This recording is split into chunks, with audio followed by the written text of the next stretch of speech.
Hi and hello dear Capricorn, welcome new subscribers, returning Istam buyers, thank you po sa inyong walang sawang love at support for me. At kung di niyo pa alam, meron pa tayong other channel, link down below sa ating description box. If interested, just click that link para mapunta kayo doon at araw-araw ay nag-upload tayo ng collective readings for all signs dear Capricorn. At yun nga, wala tayong gender dito mga babes, babae, lalaki, LGBT, everybody welcome. Just take only what resonates. Possible din magka-switch ang mga roles dahil general reading 80. At yun nga, kung may cross-watcher si Capricorn dito, welcome ka rin, or may Capricorn placement sa natal/birth chart, welcome din kayo. So let's go ahead and check these messages para sa'yo. Cups, Archangel Michael, maraming salamat together with the angel guides ni Capricorn. Maraming salamat sa inyong palagiang presence sa kanilang reading. Can we get messages for them, please?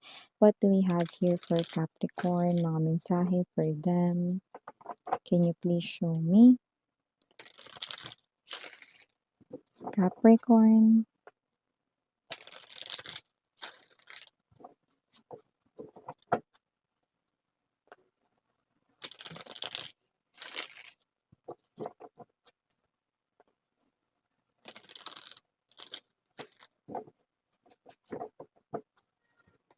Okay, so let's go ahead and check this mga energies para sa'yo, Capricorn. So guys, meron kayo dito ng 7 of Coins. You also have here the 10 of Wands. Plus, you have here the Page of Coins. You also have here 4 of Wands, 6 of Coins.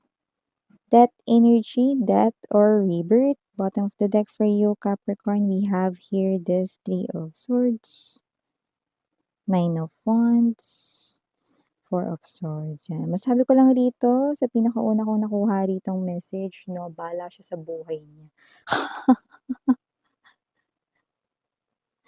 Nasasaktan pero hindi kayang aminin, no? Hanggang kailan magpapanggap na siya'y nasasaktan at hindi rito magpapakita ng kahinaan. Pagmamatigas ang pinamamayani ng person na ito. Pero kung makikita mo, meron ba namang bakod ang baba? Tas hindi pa buo, 'di ba? So, ibig sabihin nakapasok ka na dito sa energy nitong tao na 'to. This person here, dalawa na nakukuha ko diyan. One, ex mo 'yan 'no, na hanggang ngayon mahal ka pa rin, pero hindi pa rin magawang aminin ito sa kanyang sarili 'no. At kung hindi naman 'yan ex mo, may energy rin naman dito na 'yan ang person na may gusto sa'yo, pero tuluyan ka ng nakapasok sa kanyang heart. So, nakikita natin dito kailangan niya na lang panindigan ang feelings niya for you 'no, para naman siya ay kumalma, magkaroon ng peace of mind, 4 of Swords energy, and at the same time 'di ba, paano kung may chance naman pala talaga kayo, 'di ba? Kailangan niya lang talagang maging man enough or maging woman enough 'no, para magkaroon ng something sa inyong dalawa 'no, at kung 'yan naman ang ex mo, bahala siya buhay niya. Pero you already know got this person here because this person here is still in love with you, pero pinipigilan at ayaw rito magpaka-true lalo. So maliban diyan Caps, may iba pa tayo ritong mensahe. Possible that with the 7 of Coins energy, 4 of Wands, meron na ritong ka-in relationship kayo. Kung meron na, I'm seeing this person here well invested sa'yo 'no, and meron siya ritong ginagawa na hindi niya pinagsasabi sa'yo, hindi niya ito iniingay sa'yo 'no, pero nag-iimpok na siya, nag-iipon na siya rito para sa inyong future. Bahay kasali na rin diyan, pagpapakasal, yes, kasali na rin diyan. Nag-iipon na siya rito at mga ilang buwan na rin niya itong sinimulan 'no, pero yung iba last year pa nag-start. Yee! Kaya naman nakikita kong bini-build niya na ang inyong future at mga kakailanganin ninyo sa inyong future 'no. Miss yan, puwede ba diyan yung ano, bagong, kami lang, kakasimula lang namin. Yes, pasok rin yun sa banga 'no. So maliban diyan, may iba pa ba tayo ditong message, Capricorn? Yes, of course, 10 of Wands energy, I see right here no, na meron ditong uuwi. Sakto holiday season at kung sino 'tong uuwi na 'to, ang daming dala. Puwedeng balikbayan ito whatsoever, puwedeng family member, puwede naman na mom mo 'yan or parents mo 'yan nagtatrabaho sa ibang bansa or puwede rin naman tito, tita 'no, kahit hindi ikaw ang favorite nila rito na pamangkin or baka lolo't lola mo hindi ikaw ang favorite nilang apo, meron ka rin diyan. So, may pahabs 'yan. Ngayon, makakasama niyo ang tao na 'yan 'no, sa pagsalubong ng Pasko at Bagong Taon, okey? So, puwedeng aprobado ang kanyang leave or whatsoever. Pero yung iba, kung 'yan naman ay love life, LDR kayo niyan, nakikita ko rito uuwi 'yan at magkakasama kayo ngayong araw ng Pasko, okey, or Bagong Taon, okey? So, may energy rin dito mga babes 'no, na meron din ditong ibibigay si universe sa'yo. Isang bagong simula sa iyong money, sa iyong coins 'no.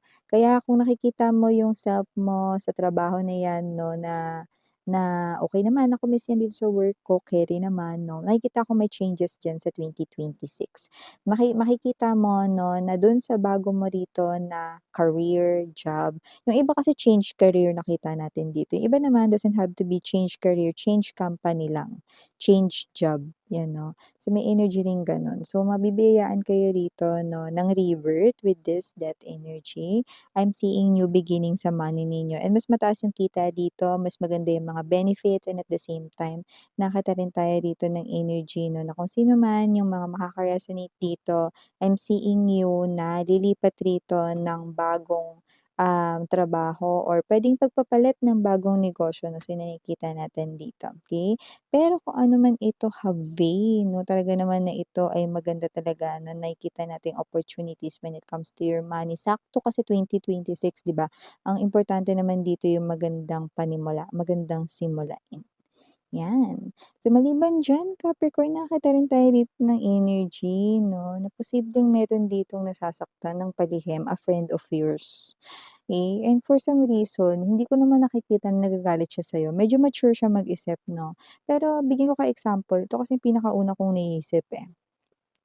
Puwede kasi na nalaman ng friend mo na ikaw ay yung gusto ng crush niya or ikaw yung crush ng crush niya. Pero hindi siya nagagalit sa'yo kasi puwedeng alam niya na hindi mo naman crush yung tao na yun or wala ka namang gusto dun or may iba kang gusto, okey?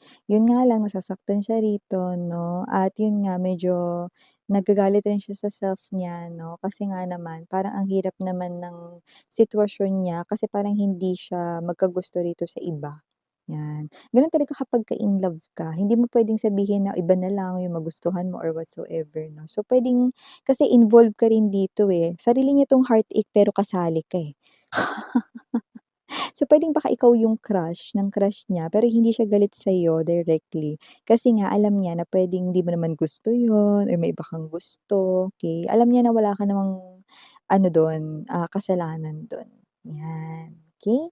So, maliban diyan Capricorn, nakakuha rin tayo rito ng energy na possible meron dito na, um two friends or puwedeng, 2 to 3 friends mo rito ang nakikita ko ditong puwedeng magsugod bahay sa'yo, Capricorn 'no. Biglang aya lang, "Tara kain tayo dun, alam mo may bagong ano dun, eh," 'yan.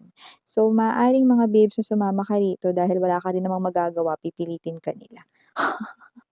So, may energy dito na kung sino-sino man itong mga energies na 'to, nakikita ko dito na puwedeng ito yung mga HS or high school friends mo, elementary friends, puwede rin naman na yun yung mga friends mo nung college days mo. So, kung sino man sila nakikita ko rito na, pupuntahan ka nila para mag-unwind kayo or whatsoever 'no, yung biglaan lang talaga. Might be hindi ito umaga kasi wala na akong nakikitang araw here. It could possibly be, past 6 PM, mga gabi na. "Tara food trip tayo there sa ano," 'yan, may mga gano'n. Mga biglaan lang 'no, pero uwian din, okey. So, may energy rin dito mga babes 'no, Capricorn, na possible rito 'no, na meron ditong parang mga bago kayo ritong, ma-realize 'no, kasi may pagko-compare sa inyo na nakikita ko rito. Parang may muni-muni time kayo rito na parang mako-compare ninyo na yung life ninyo ngayon is, better compare sa life ninyo dati. So, you are not just pertaining about the finances thing 'no, or material things, but you're also pertaining with your emotions and feelings because you're more mature now, you're gonna realize that too, because you're, smarter now, That's what I'm also picking up dito 'no, na maiisip mo dito na parang, "Ay, iba na pala ako, hindi na ako naapektuhan sa mga ganitong bagay," ano. Mare-realize mo yun, magmumuni-muni ka rito. So, hindi ko alam kung anong ginagawa mo dito. I don't know if you're listing down your New Year's resolution ba? Kasi papaisip ka dito 'no, na mas okey pala yung life mo ngayon compared sa life mo way back then or last year. There's this comparison thing but, you will see yourself, you're very fine now. Okay. So aside from that, Capricorn, I'm also seeing right in here 'no, na possible na yung iba sa inyo, you're wanting to maintain, may sisimulan kayo rito na parang dati niyo pa sana gusto simulan kaso parang hirap.